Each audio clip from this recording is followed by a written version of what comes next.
பிரியமான தேவ ஜனமே, உங்களையும் மீண்டுமாக இந்த வாரத்திலும் இந்த தொலைக்காட்சியின் வழியாக சந்திப்பதிலே மிகுந்த மகிழ்ச்சி அடைகிறோம். கடந்த வாரத்திலும் நாம் ஆராதிக்கிற தேவன் எப்படிப்பட்டவர் என்கின்ற தலைப்பிலே 3 காரியங்களை குறித்து நாமும் பார்த்தோம். அநேகர் எங்களுக்கு ஆசீர்வாதமாக இருந்தது என்று தொலைபேசியிலும் எங்களையும் தொடர்பு கொண்டு சொன்னீர்கள். இந்த வாரத்திலும் நாம் ஒரு காரியத்தை குறித்து இதே போல 3 வாரமாக பிரித்து பார்க்க போகிறோம். என்ன காரியம் என்றால், எங்களோடு கூட தொடர்ந்து வேதத்தை நன்றாக புரட்டி நாங்கள் சொல்லக்கூடிய வசனத்தை நன்றாக நீங்கள் படிக்கும்போது தேவ ஆசீர்வாதத்தை பெற்றுக்கொள்ள முடியும். இந்த வாரத்திலும் நாம் உபத்திரவத்தை குறித்து பார்க்க போகிறோம். இந்த உபத்திரவமானது எப்படிப்பட்ட உபத்திரவமாக இருக்கும்? வேதம் சொல்லுகிறது, யோவான் எழுதின சுவிசேஷம் 16ஆம் அதிகாரம் 33ஆம் வசனத்தில், இயேசு கிறிஸ்துவானவர் இந்த பூமியிலே உயிரோடு இருந்தபோது, அவர் ஊழியம் செய்த போது, அவர் வாயிலிருந்து வந்த கிருபையுள்ள வார்த்தைகளில் ஒரு வார்த்தையாக இந்த 33ஆம் வசனத்தில் இயேசு கிறிஸ்துவானவர் சொன்ன காரியம், என்னிடத்தில் உங்களுக்கு சமாதானம் உண்டாயிருக்கும் பொருட்டு இவைகளை உங்களுக்கு சொன்னேன். இயேசு கிறிஸ்துவானவர் சொல்லி முடித்து விட்டேன் என்று சொல்லுகிறார். இயேசு கிறிஸ்துவானவர் இந்த பூமியில இருக்கும் போதே உபத்திரவமான காரியங்கள் எப்படிப்பட்ட உபத்திரவமாக இருக்கும் என்று தன்னுடைய சீஷர்களுக்கும் தனக்கு முன்பதாக இருந்த ஜனங்களுக்கும் பலவிதமான ஓமைகள் மூலமாகவும் தன்னுடைய வார்த்தைகளின் மூலமாகவும் அவர்களுக்கும் வெளிப்படுத்தினார். இந்த வசனத்திலும் என்னிடத்தில் உங்களுக்கு சமாதானம் உண்டாயிருக்கும் பொருட்டு, இயேசு கிறிஸ்துவாகிய என்னிடத்தில், இந்த உலகம் பிரகாரம் சமாதானம் உங்களுக்கு நான் சொல்லவில்லை. கிறிஸ்தவ ஜீவியத்தில் இயேசுவினிடத்தில் எப்படிப்பட்ட சமாதானம் உங்களுக்கு இருக்கும் என்பதை குறித்து இயேசு கிறிஸ்துவானவர் சொன்ன வார்த்தை, என்னிடத்தில் உங்களுக்கு சமாதானம் உண்டாயிருக்கும் பொருட்டு இவைகளை உங்களுக்கு சொன்னேன். உலகத்தில் உங்களுக்கு உபத்திரவம் உண்டு, ஆனாலும் திடன் கொள்ளுங்கள், நான் உலகத்தை ஜெயித்தேன் என்றார்.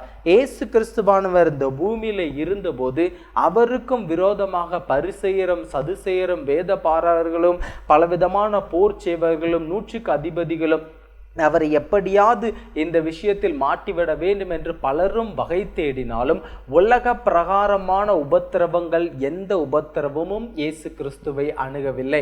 ஏனென்று சொன்னால், யோவான் எழுதின சுவிசேஷம் 17ஆம் அதிகாரத்தில் இயேசு கிறிஸ்துவானவர் இந்த வார்த்தையை சொல்லுகிறார், நான் உலகத்தானாய் இராதது போல. இயேசு கிறிஸ்துவானவர் ஒருபோதும் இந்த உலகத்தை குறித்து அவர் எந்த விதமான காரியங்களிலும் அவரை சம்பந்தப்படுத்தி பார்க்கவே இல்லை. எந்த சூழ்நிலையிலும் எப்போ பார்த்தாலும் எல்லா சூழ்நிலையிலும் பிதாவுக்கு அடுத்தவைகளை குறித்து தான் அவர் சிந்தித்து கொண்டே இருந்தார். அவர் 12 வயதா இருந்தபோது அவரை எருசலேம் தேவாலயத்தில் விட்டுவிட்டு அவருடைய தகப்பனும் தாயும் சென்ற பிறகு திரும்ப அவரை வந்து பார்த்தபோது இவர் சொன்ன காரியம், என்னை ஏன் தேடுகிறீர்கள்?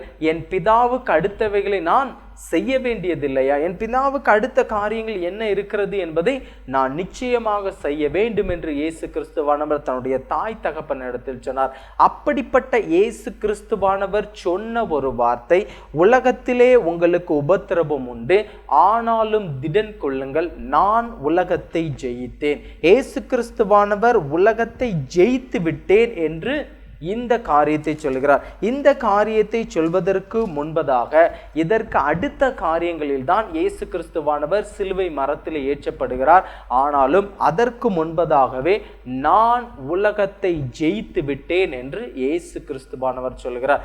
இந்த உலக பிரகாரமாக நமக்கு வரக்கூடிய உபத்திரவங்கள் மனிதர்கள் மூலமாகவோ, மற்ற கடன் பிரச்சனைகள் மூலமாகவோ, மற்ற காரியங்கள் நிமித்தமாக நமக்கு வரக்கூடிய உபத்திரவங்கள் எல்லாம் ஒரு பக்கம் இருந்தாலும், கிறிஸ்தவ வாழ்க்கையில், ஆவிக்குரிய வாழ்க்கையில் நாம் எப்படிப்பட்ட உபத்திரவங்களை நாம் மேற்கொள்ள வேண்டும் என்று இயேசு கிறிஸ்துவானவர் சொன்ன ஒரு சில காரியங்கள், வேதம் நமக்கு கற்றுக் கொடுக்கக்கூடிய ஒரு சில காரியங்களை குறித்து 2-3 வாரங்களாக நாமும் சிந்திக்க போகிறோம். அதிலும் முதலாவது காரியம், இயேசு கிறிஸ்துவானவர் சொன்ன காரியம், இந்த உலகத்திலே உங்களுக்கு உபத்திரவம் உண்டு, ஆனாலும் திடன் கொள்ளுங்கள், உலகத்தை நான் ஜெயித்தேன். இந்த உலகத்தில் உபத்திரவம் நிச்சயமாக இருக்கிறது. ஆனாலும் எந்த ஒரு காரியத்திலும் நீங்கள் பயப்படாமலும் திகையாமலும் இருங்கள். இந்த உலகத்தை நான் ஜெயித்து முடித்து விட்டேன் என்று இயேசு கிறிஸ்துவானவர் ஜெய கம்பீர சத்தமாக சொன்ன இந்த வார்த்தை, எப்படிப்பட்ட உபத்திரவமானது ஒரு மனிதனுக்கு வரும், எப்படிப்பட்ட காரியங்களிலே அவன் உபத்திரவத்தை அடைய முடியும் என்பதை ஒரு சில பகுதிகள் காரியங்களாக கடந்து வருகிற வாரங்களிலே நாம் பார்க்க போகிறோம். முதலாவது காரியம் மத்தேயு எழுதின சுவிசேஷம் 13ஆம் அதிகாரம். மத்தேயு எழுதின சுவிசேஷம் 13ஆம் அதிகாரத்திலே இயேசு கிறிஸ்துவானவர் தன் முன் இருக்கக்கூடிய ஜனங்களுக்கு உபதேசம் செய்யும் போது ஓமைகளாக சொன்ன ஒரு காரியத்தை குறித்து, அதில் இருக்கக்கூடிய உபத்திரவம் கிறிஸ்தவ வாழ்க்கையில், ஆவிக்குரிய வாழ்க்கையில் எப்படிப்பட்ட உபத்திரவம் இருக்கும் என்பதை குறித்து இயேசு கிறிஸ்துவானவர் ஒரு மறைபொருளை வைத்திருக்கிறார். இந்த மத்தேயு எழுதின சுவிசேஷம் 13ஆம் அதிகாரத்தில் 16ஆம் வசனம் முதல் 25, 26 வசனங்கள் வரைக்கும் ஒரு சில காரியங்களை இயேசு கிறிஸ்துவானவர் ஊமைகள் மூலமாக சொல்லும் போது விதைக்கிற ஒருவனை குறித்து சொல்கிறார். அவன் விதைக்கிறதற்கு புறப்பட்டு செல்லும் போது சில விதைகள் கற்பாறையான விதைகளில் விழுந்தது, சில விதைகள் முள்ளுள்ள இடத்திலே விழுந்தது, சில விதைகள் நல்ல இடத்திலே விழுந்தது சொல்லக்கூடிய இந்த ஊமைகளை குறித்து இதை போன்ற இன்னொரு காரியத்தையும் இயேசு கிறிஸ்து சொல்கிறார். அவர் சொன்ன காரியம் 13ஆம் அதிகாரம் 20ஆம் வசனத்திலே 19ஆம் வசனத்திலே, ஒருவன் ராஜ்யத்தின் வசனத்தை கேட்டு உணராதிருக்க போது பொல்லாங்கான் வந்து அவன் இருதயத்தில் விதைக்கப்பட்டதை பறித்து கொள்கிறான். அவனே வழி அருகே விதைக்கப்பட்டவன். யார் யார் என்னென்ன காரியங்களில் இருந்து அவர்கள் விதைக்கப்பட்டவர்களாக இருக்கிறார்கள் என்று இயேசு கிறிஸ்து சொல்லும் போது, ஒருவன் கற்பாறை மீதும், ஒருவன் நல்ல நிலத்தில் மீதும், ஒருவன் முள்ளுள்ள இடங்களில் மீதும் விழுந்த விதை எப்படி வளரும் என்கின்ற காரியத்தை இயேசு சொல்லுகிற போது அவர் ஒரு காரியத்தை சொல்லுகிறார். அந்த காரியம்தான் மத்தேயு எழுதின சுவிசேஷம் 13ஆம் அதிகாரம் 21ஆம் வசனம். 20ஆம் வசனத்திலே ஒரு காரியம் சொல்லுகிறார் பாருங்கள். கற்பாறை இடங்களில் விதைக்கப்பட்டவன், அதாவது கற்பாறை என்கின்ற பகுதியானது ஒரு விதை முளைக்கக்கூட ஏற்ற இடமாக இல்லாத ஒரு சூழல். அந்த சூழலில் விதைக்கப்பட்டவன் வசனத்தை கேட்டவுடனே அதை சந்தோஷத்தோடு ஏற்றுக்கொள்கிறான். என்ன செய்யறான் பாருங்க, அந்த இடத்துல போய் விழுந்துட்டு, நம்மளும் நிறைய பார்த்துருப்போம், மலைகள், அதுக்கடுத்து அந்த கற்பாறைகள் எல்லாம் சின்ன சின்ன செடிகள் என்ன செஞ்சிருக்கும், வளர்ந்துருக்கும். ஆனாலும் அது கீழே தள்ளி என்ன செய்ய முடியாது, போக முடியாது. ஏன்னா நல்ல நிலமா இருந்தாதான் அந்த வேரானது கீழே நல்ல ஊன்றி போய் நல்ல ஒரு இறுக பிடித்து நல்ல ஸ்ட்ராங்கா அந்த செடியானது, அந்த மரமானது வளர முடியும். ஆனாலும் இந்த கற்பாறையில் விழுந்த விதைகள் என்று இயேசு கிறிஸ்துவானவர் சொல்லக்கூடிய காரியம் என்னவென்றால், அவனுடைய மனதில் இருக்கக்கூடிய வசனங்கள், தேவனுடைய வார்த்தையை கேட்கிறவர்கள், தேவனுடைய வசனத்தை கேட்கிறவர்கள், தேவனுடைய வசனத்தை ஒவ்வொரு காரியத்து நிமித்தமாக விதைத்து கொண்டு வருகக்கூடிய ஊழியக்காரர்கள், கற்பாறை நிலத்தின் மீது, கற்பாறையாக இருக்கக்கூடிய மனதை கொண்டிருக்கக்கூடிய ஜனங்கள் மீது விழக்கூடிய தேவனுடைய வசனங்கள்.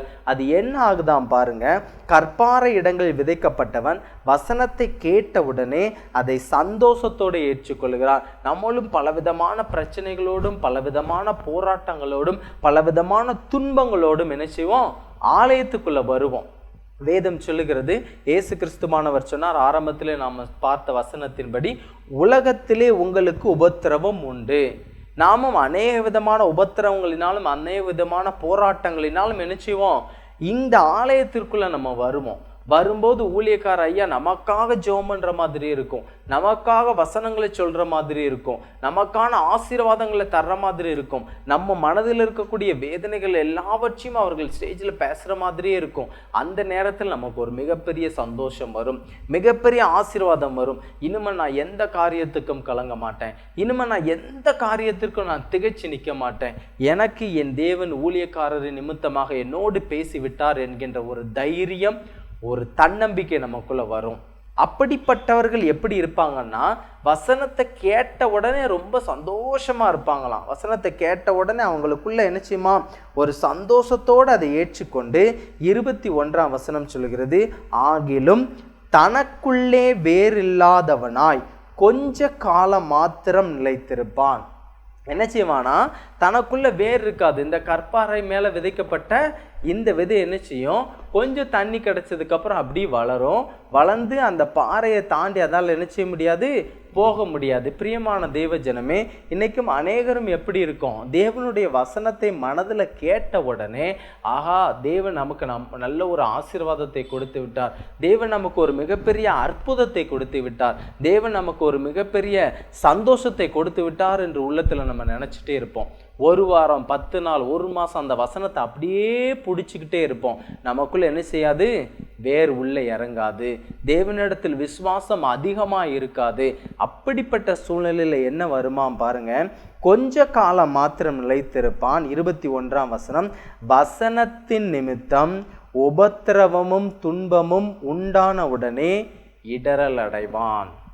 இந்த ஆவிக்குரிய வாழ்க்கையில நமக்கு உபத்திரவம் எதனால வருமா, வசனத்து நிமித்தம் வருமா. வசனத்து நிமித்தம்னா என்ன, கிறிஸ்தவ வாழ்க்கையின் நிமித்தம், இயேசுவின் நிமித்தம் நமக்கு என்ன செய்யும், உபத்திரவம் வரும். நம்ம அநேகர் நீ கிறிஸ்துவை பின்பற்ற, உனக்கு இப்படிலாம் நடக்குது வைக்குது, கோயிலுன்னு போற, உனக்கு இந்த மாதிரிலாம் நடக்குது என்று அநேகர் நம்ம அவிவிசுவாசத்துக்கு நேராக அப்படி பின்னாடி இழுத்துட்டு வரும்போது இதுதான் வசனத்தின் நிமித்தம் வரக்கூடிய உபத்திரவம். மற்றவர்கள் நம்மை சொல்லக்கூடிய காரியங்கள் நிமித்தம் அப்படியே நம்ம உபத்திரவத்தில் அப்படியே உள்ளே போயிட்டோம் அப்படின்னா நிச்சயமாக என்ன செஞ்சிருவோம், இந்த கற்பாறையில் விழுந்த நிலை மாதிரி இயேசுவின் நிமித்தம் கிறிஸ்துவின் நிமித்தம் அப்படி வந்து நம்மளை போட்டு உலகத்தினுடைய கவலை ஐஸ்வர்யம் வசனம் எல்லாத்தையும் மயக்கம் வசனத்தை நெருக்கி போடுகிறதுனால் நமக்கு எதுவுமே கிடைக்காது. கிறிஸ்தவ வாழ்க்கை நிமித்தம் நமக்கு என்ன செய்யும், உபத்திரம் வரும். இந்த உபத்திரவத்தை தான் இயேசு கிறிஸ்துவானவர் ஜெயித்தேன் என்று சொல்கிறார். இந்த உலகத்தில் அவன் என்னை அடிக்க வந்தான், இவன் என்னை பிடிக்க வந்தான், இவன் வந்து என்னை சிலுவை மரத்தில் என்னை தூக்கி போட வந்தான், ஒருத்தன் என்னை கொலை செய்ய வந்தான், பட்டயத்தோடும் ஈட்டியோடும் என்னை கல்வனை பிடிக்கிறவர்களை போல நீங்கள் வருகிறீர்களே என்று இயேசு கிறிஸ்துவானவர் சொன்னார். அப்படிப்பட்ட காரியங்கள் எதையுமே இயேசு கிறிஸ்துவானவர் சிந்திக்கவில்லை. வசனத்தின் நிமித்தம் ஆசீர்வாதத்தின் நிமித்தம் ஒரு இடரல் வரும், வசனத்தின் நிமித்தம் ஒரு உபத்திரவம் வரும். இந்த உபத்திரவத்தை தான் இயேசு கிறிஸ்துவானவர் ஜெயிக்க வேண்டும் என்று சொல்லுகிறார். கிறிஸ்தவ வாழ்க்கையிலே நமக்கு வரக்கூடிய உபத்திரவம் எப்படிப்பட்ட உபத்திரவமா இருக்கும் என்றால், நம்ம வேலை செய்கிற இடத்துலையும் சரி, நம்ம இருக்கக்கூடிய இடத்துலையும் சரி, கிறிஸ்து நீ போறிய, உனக்கு இவ்வளோ பிரச்சனைகள் எதுக்காக வருது, இவ்வளவு வேதனைகள் எதுக்காக வருது அப்படின்னு இந்த விதமான வசனத்தின் நிமித்தம் நமக்கு என்ன வரும், உபத்திரவம் வரும். இந்த உபத்திரவத்தை தான் நம்ம என்ன செய்யணும், மேற்கொள்ளணும்.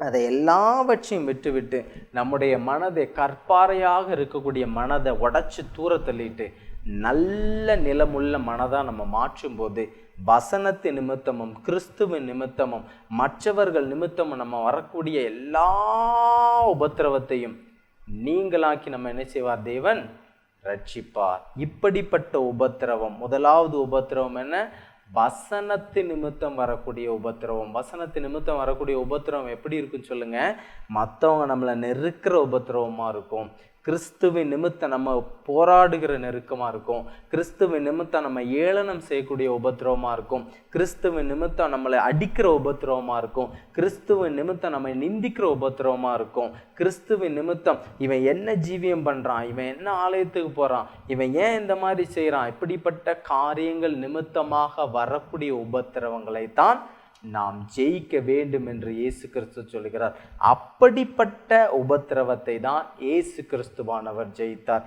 பிரியமான தேவ ஜனமே, நாமும் இந்த உலக பிரகாரமாக நமக்கு வரக்கூடிய உபத்திரவங்கள் எல்லாவற்றையும் தள்ளிவிட்டு எப்படி பார்த்தாலும் அந்த பிரச்சனை கொஞ்ச நேரத்தில் சரியாயிடும்.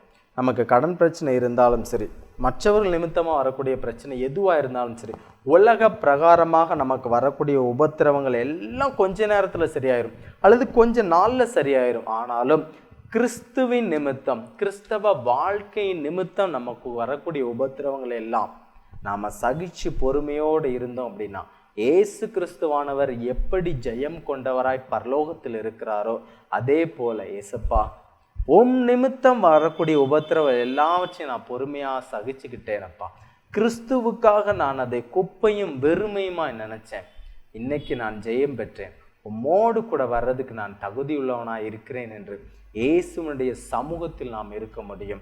இப்படிப்பட்ட உபத்திரவத்தை தான் இயேசு கிறிஸ்துவானவர் சொல்லுகிறார், பூமியிலே உங்களுக்கு உபத்திரவம் உண்டு, உலகத்திலே உங்களுக்கு உபத்திரவம் உண்டு, ஆனாலும் திடன் கொள்ளுங்கள், நான் திடன் மனதா இருப்பேன்.